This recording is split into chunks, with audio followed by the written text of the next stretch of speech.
네, 안녕하세요. 오늘은 강병호 목사님의 설교와 노트를 바탕으로 잠언 6장 6절 말씀이죠. 개미에게 가서 그가 하는 것을 보고 지혜를 얻으라. 이 말씀에서 시작해서요. 아주 흥미로운 여정을 좀 떠나보려고 합니다. 네, 성실과 근면, 이게 참 어떻게 보면 아주 평범한 주제잖아요. 그렇죠. 매일의 삶이죠. 네, 근데 이 주제가 어떻게 세상의 마지막, 그러니까 종말과 연결되고 또 당신의 그 영원한 미래를 준비하는 열쇠가 될 수 있을지, 어쩌면 당신에게 바쁜 일상이요, 실은 영원하고 맞닿아 있을 수도 있다는 건데 그 흥미로운 연결고리를 오늘 좀 깊이 파헤쳐보죠. 네, 이게 정말 흥미로우면서도 중요한 연결인 것 같습니다. 대부분의 사람들이 뭐랄까 매일매일 반복되는 그런 성실함하고 종말이라는 이 거대한 신학적인 주제 사이에 어떤 관계가 있는지 깊이 생각하지 못하는 경우가 많죠. 맞아요. 그냥 별개라고 생각하기 쉽죠. 네, 그런데 강병우 목사님은 이 둘이 아주 깊이 연결되어 있다고 지적하십니다. 특히 그 이미 그러나 아직 already but not yet 이라는 신학적인 긴장 속에서 이 두 가지가 어떻게 만나는지 그리고 이게 오늘 당신의 삶에 어떤 실제적인 의미를 던져주는지 좀 깊이 들여다볼 필요가 있겠습니다. 결국 이 모든 것은 우리가 어떻게 하나님의 영광을 드러내는 삶을 살 것인가 이 질문으로 이어지게 되고요. 자, 그런데요. 종말론이라는 단어 자체에 대해서 먼저 좀 짚고 넘어가야 할 것 같아요. 아, 네네. 솔직히 좀 무겁게 느껴지기도 하고 또 어떤 분들에게는 이게 좀 극단적인 주장을 하는 소수의 이야기처럼 들릴 수도 있거든요. 맞아요. 그런 오해들이 좀 있죠. 강병호 목사님은 왜 이 주제를 피하지 않고 이렇게 정면으로 다루어야 한다고 강조하시는 걸까요? 이게 정말 중요한 질문인데요. 강 목사님은 이 종말론이라는 게 성경의 어떤 특정 부분에만 국한된 게 아니라고 보세요. 전체를 관통한다. 네, 창사기부터 요한계시록까지 성경 전체를 관통하는 핵심적인 진리다 이렇게 강조하십니다.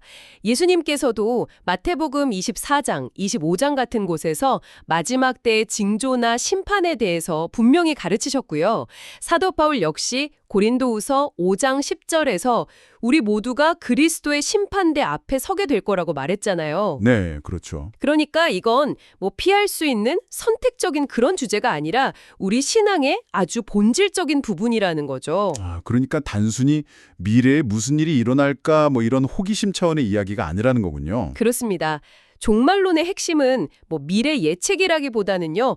하나님의 그 궁극적인 계획 그리고 그분의 공의로운 심판이라는 그 빛 아래서 우리의 현재를 어떻게 살아야 하는지를 깨닫는 데 있습니다. 현재의 삶이요? 네, 이것이 바로 우리 삶의 의미와 어떤 긴박성, 즉 영적 각성을 부여하는 거죠. 강 목사님의 표현을 빌리자면 이 종말과 심판을 이야기하지 않는 것은 마치 영혼을 병들게 하는 것과 같을 수도 있다는 겁니다. 그렇게까지요? 네, 왜냐하면 이 진리는 우리가 지금 어떻게 살아야 할지에 대한 아주 강력한 동기, 즉 하나님의 영광을 드러내고 또 그분의 준엄한 심판을 기억하면서 깨어있도록 만들기 때문이죠. 여기서 이제 강 목사님이 강조하시는 핵심 개념이 나오는군요. 이미 그러나 아직이라는 표현이요. 네, 맞습니다. 이게 정확히 무슨 의미인가요? 좀 약간 모순적으로 들리기도 하는데요. 네, 그렇죠. 이 개념을 이해하는 것이 오늘 이야기의 핵심 열쇠 중 하나라고 할 수 있습니다. 강 목사님은 예수 그리스도께서 이 땅에 오셨잖아요. 초림. 네. 이걸로 하나님의 나라가 이미 시작되었다고 설명하세요. 예수님을 믿는 순간 우리는 사단의 권세에서 해방되었고 하나님 나라의 백성이 이미 된 거죠. 이미 시작되었다. 네. 하지만 동시에 예수님께서 다시 오실 때, 즉 재림 때까지는 그 나라가 아직 완전히 완성된 것은 아니라는 겁니다. 여전히 세상에는 죄의 영향력이 남아있고 또 우리 안에도 여전히 죄성과 싸우는 과정이 계속되잖아요. 마치 전쟁에서 큰 전통이 이겼는데 아직 여기저기서 전투가 계속되고 있는 그런 느낌일까요? 아주 적절한 비유 같습니다. 우리는 바로 그 긴장 속에서 살아가는 하나님 나라의 시민들이라는 거죠. 이미 구원받았고 자유를 얻었지만 아직 죄의 유혹과 싸우고 있고 또 세상의 악과 맞서야 하는 그런 현실 속에 있는 겁니다. 네, 현실은 그렇죠. 그래서 이 이미 그러나 아직이라는 긴장 상태는 우리가 현재와 미래를 동시에 바라보면서 살아가야 함을 의미하고요. 그리고 이 관점이 우리가 구원이라는 것을 어떻게 이해해야 하는지에 직접적인 영향을 미칩니다. 이런 긴장감 속에서 우리는 더욱더 성령의 인도하심과 도우심을 간절히 구하게 되는 거고요. 그렇군요. 구원 이야기로 자연스럽게 넘어가네요. 강병호 목사님은 우리가 이 구원을 너무 좀 단순하게 생각하는 경향이 있다고 지적하시는 것 같아요. 네, 그런 면이 있죠. 예를 들면 과거에 어떤 뜨거운 감정을 느꼈던 경험이라든지 아니면 그냥 나는 구원받았다 이렇게 말하는 것만으로 구원을 다 이해했다고 착각할 수 있다는 거죠. 맞습니다. 당신에게 구원이란 정확히 무엇인가요? 강 목사님의 질문처럼 한번 깊이 생각해 볼 필요가 있겠어요. 네, 정말 중요한 질문이죠.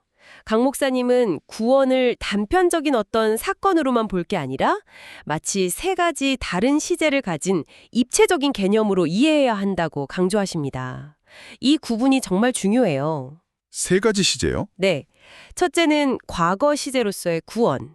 이게 바로 칭의, justification입니다.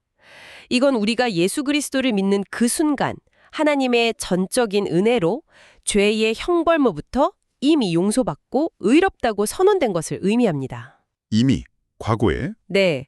로마서 8장 1절 2절 말씀처럼 그리스도 예수 안에 있는 자에게는 결코 정죄함이 없다는 거죠. 이것은 우리의 어떤 노력이나 자격이 아니라 오직 예수 그리스도의 십자가, 그 구속의 은혜로 말미암은 선물입니다. 하나님의 전적인 구원의 은혜죠. 네, 선물. 둘째는 현재 시제로서의 구원. 이게 바로 성화, sanctification입니다. 이건 죄의 세력과 그 영향력으로부터 벗어나서 점점 더 그리스도를 닮아가는 진행 중인 과정이에요. 아, 진행 중인 거군요. 네, 바로 이 지점에서 오늘 주제인 성실과 근면이 아주 핵심적인 역할을 합니다. 왜냐하면 우리의 그 성실하고 책임감 있는 삶 자체가 우리가 거룩함을 향해 나아가고 있다는 증거, 즉 성화의 길을 실제로 걷고 있다는 구체적인 증거가 되기 때문이죠. 이것은 믿음과 삶의 일치를 요구하고 또 인내하는 믿음의 중요성을 보여줍니다. 네네. 그리고 셋째는 미래 시제로서의 구원. 이건 영화라고 하는데요. 그리스도께서 다시 오실 때 우리가 죄의 존재 자체로부터 완전히 해방되어서 흠없고 거룩한 모습으로 변화될 그런 궁극적인 소망을 말합니다. 와, 구원을 이렇게 과거, 현재, 미래 시제로 나눠서 보니까 훨씬 명확해지는 것 같은데요. 특히 그 현재 진행형인 성화 과정에서 성실과 근면이 중요하다는 점이 아주 인상 깊습니다. 그렇죠. 그런데 여기서 혹시 좀 오해가 생길 수도 있을 것 같아요. 아, 그럼 내가 열심히 살아야 구원받는 건가? 하는 행위 구원처럼 들릴 수도 있지 않을까요? 아, 바로 그 점을 강병호 목사님은 아주 명확하게 구분하십니다. 성실과 근면은 구원을 얻기 위한 조건이나 원인이 절대 아니라는 거죠. 그건 행위구원 서상이고요. 네, 그렇죠. 오히려 성실과 근면은 우리가 이미 받은 그 구원의 자연스러운 결과이자 열매라는 것입니다. 예수님께서 좋은 나무는 좋은 열매를 맺는다고 말씀하신 것처럼요. 아, 결과와 열매. 네. 포도나무를 심으면 포도 열매가 열리는 게 당연하듯이 예수 그리스도께 뿌리를 둔 참된 믿음이 있다면 그 삶 속에서 성실, 정직, 책임감, 사랑 같은 이런 열매들이 자연스럽게 맺히게 된다는 거죠. 이것이 바로 복음 진리의 살아있는 증거가 되는 거고요. 아, 그러니까 순서가 중요하다는 말씀이시네요. 열매를 맺으려고 막 애쓰는 게 아니라 좋은 나무가 되었기 때문에 자연스럽게 열매가 맺힌다는 것. 정확합니다. 그럼 만약에 삶에서 그런 열매가 잘 보이지 않는다면 그건 어떻게 봐야 할까요? 그게 바로 강 목사님이 지적하시는 그 믿음과 삶의 일치의 문제입니다. 아, 일치. 네. 입술로는 믿음을 고백하는데 삶에서 성실과 근면이라든지 아니면 사랑과 용서 같은 이런 열매가 지속적으로 잘 나타나지 않는다면 혹시 내 믿음의 뿌리가 정말 예수 그리스도라는 좋은 나무에 깊이 연결되어 있는지 한번 점검해 볼 필요가 있다는 신호일 수 있다는 거죠. 그렇군요. 점검의 신호? 물론 이것이 구원을 잃었다 이런 의미는 아닙니다. 하지만 우리의 삶 자체가 우리가 가진 믿음의 진실성을 보여주는 중요한 표징이 된다는 점은 꼭 기억해야 합니다. 알겠습니다. 이 종말론적인 성실함, 그러니까 마지막 때를 준비하는 성도의 성실함이 구체적으로 우리 삶에서 어떤 모습으로 나타나야 할지 이제 그게 좀 궁금해지는데요. 강병호 목사님이 제시하신 7가지 적용점이 있다고 들었습니다. 그걸 통해서 좀 더 구체적인 그림을 그려볼 수 있을까요? 네, 이 7가지 적용점은 우리의 그 종말론적 신앙을 그냥 막연한 개념이 아니라 아주 구체적인 삶의 실천으로 연결시켜주는 중요한 다리 역할을 합니다. 한번 살펴보죠. 네. 첫째는 하나님 나라를 지금 여기서 실현하기입니다. 이건 단순히 미래를 기다리는 걸 넘어서요. 우리의 그냥 일상적인 삶, 직장에서의 정직함, 가정에서의 사랑, 이웃을 향한 섬김 자체가 바로 지금 여기에 임한 하나님 나라의 통치를 보여주는 증거가 되도록 사는 겁니다. 이것이 바로 하나님의 영광을 드러내는 삶의 방식이죠. 삶 자체가 증거가 되는 거네요. 그렇죠. 둘째는 청지기적 책임감입니다. 하나님께서 우리 각자에게 맡겨주신 것들 있잖아요. 시간, 재능, 재물, 건강, 관계, 이 모든 것을 내 것이라고 여기지 않고 주인의 뜻에 따라서 신실하게 관리하고 사용하는 자세, 이것이 바로 참된 헌신의 모습이고요. 하나님을 향한 경외함에서 비롯되는 책임감이라고 할 수 있습니다. 네, 청지기. 셋째는 재림을 향해 깨어있기입니다. 이건 단순히 잠 안 자고 기다리는 그런 소극적인 자세가 아니고요. 매일의 삶 속에서 성실과 근면으로 마치 주인이 언제 돌아올지 모르는 그런 충성된 종처럼 능동적으로 주님 맞을 준비를 하면서 살아가는 겁니다. 이것이 깨어있는 영적 각성 상태죠. 능동적인 준비군요. 네, 넷째는 세상에서의 역할에 충실하기입니다. 학생이든 직장인이든 주부든 은퇴자든 각자에게 주어진 역할과 책임이 다 있잖아요. 그 모든 일을 주께 하듯 최선을 다해서 정직하고 책임감 있게 감당하는 것. 이것이 바로 믿음과 삶의 일치를 보여주는 구체적인 모습입니다. 아, 모든 일을 주께 하듯. 다섯째는 가정과 공동체 돌보기입니다. 나 혼자만의 신앙이 아니라 내가 속한 가장 가까운 관계인 가정, 그리고 영적 공동체인 교회를 사랑과 섬김으로 세워나가는 것이죠. 관계 속에서의 신실함 또한 참된 헌신의 아주 중요한 부분입니다. 네, 관계. 여섯째는 세상적 성공의 유혹 이기기입니다. 종말론적 관점은요, 세상이 추구하는 성공이나 부, 명예가 궁극적인 가치가 아니라는 것을 깨닫게 합니다. 그 달란트 비유에서도 중요한 건 얼마나 많이 남겼냐가 아니었잖아요. 그렇죠. 신실함이었죠. 맞습니다. 주인의 뜻대로 얼마나 신실하게 행했느냐였죠. 결과가 아니라 과정에서의 신실함. 이것이 하나님을 향한 경외심입니다. 과정에서의 신실함. 마지막 7제는 영적 소진 맡기입니다. 이 모든 것을 내 힘과 열심만으로 하려다 보면 쉽게 지치고 소진될 수 있습니다. 아, 정말 그렇죠. 번아웃. 네, 종말론적 성실함은 나의 노력이 아니라 내 안에 계신 성령의 인도하심과 도우심을 구하며 나아가는 것입니다. 또한 일과 쉼의 균형을 찾고 안식을 통해서 영적으로 재충전하는 것도 거룩한 청지기적 책임에 포함됩니다. 정말 구체적이네요. 이 7가지를 듣고 보니까 이 종말론적 신앙이라는 것이 결코 현실과 동떨어진 이야기가 아니라 바로 오늘 나의 삶의 태도와 직결된다는 것을 다시 한번 깨닫게 됩니다. 네, 그렇습니다. 그런데 말이죠. 솔직히 살다 보면 넘어질 때도 있고 또 예전 같지 않게 믿음의 열정이 좀 식었다고 느껴질 때도 있잖아요. 그럼요. 누구나 그렇죠. 그럴 때 나는 성화의 열매가 없나 봐? 내 구원은 가짜인가?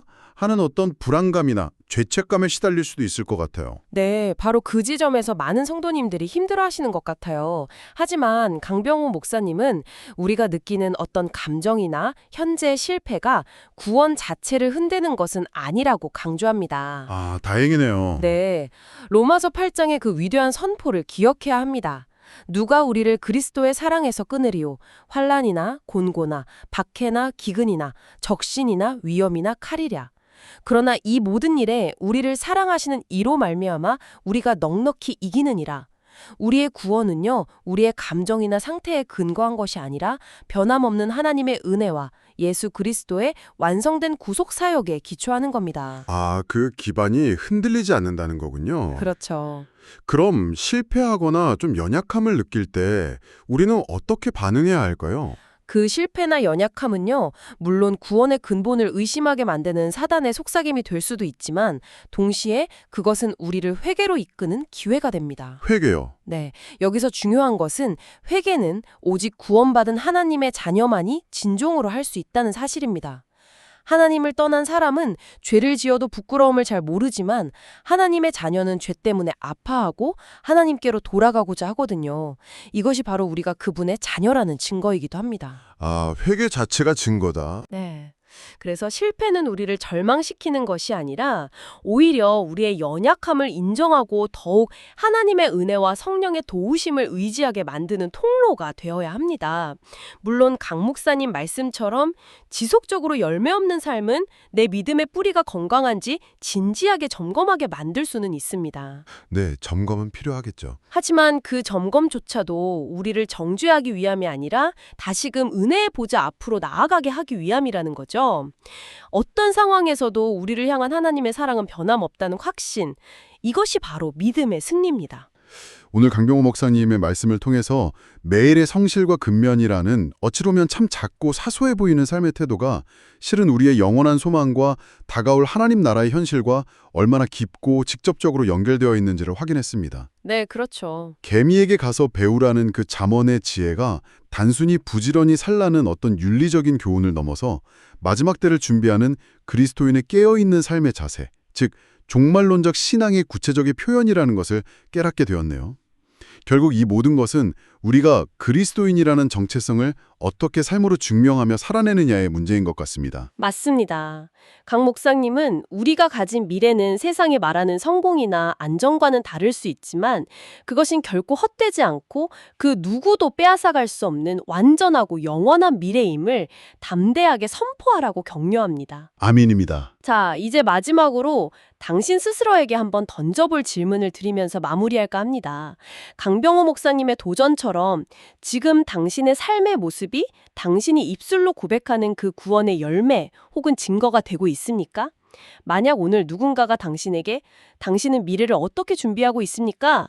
라고 묻는다면 당신의 말뿐 아니라 당신의 삶은 그 질문에 어떻게 대답하고 있을까요? 정말 깊은 질문이네요. 삶의 대답이라. 이번 한 주 당신의 삶 속에서 아주 작게라도 실천할 수 있는 종말론적 성실함은 무엇일지 한번 찾아보시는 것은 어떨까요?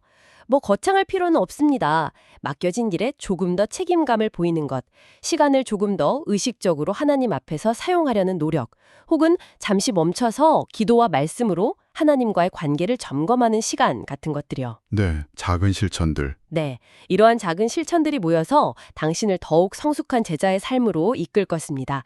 그리고 이것이야말로 다가올 주님의 나라를 소망하며 깨어 준비하는 가장 지혜로운 성도의 모습일 것입니다. 네. 오늘 나눈 이야기가 당신의 일상에 살아온 의미와 또 거룩한 동기를 부여하는 그런 귀한 시간이 되었기를 바랍니다.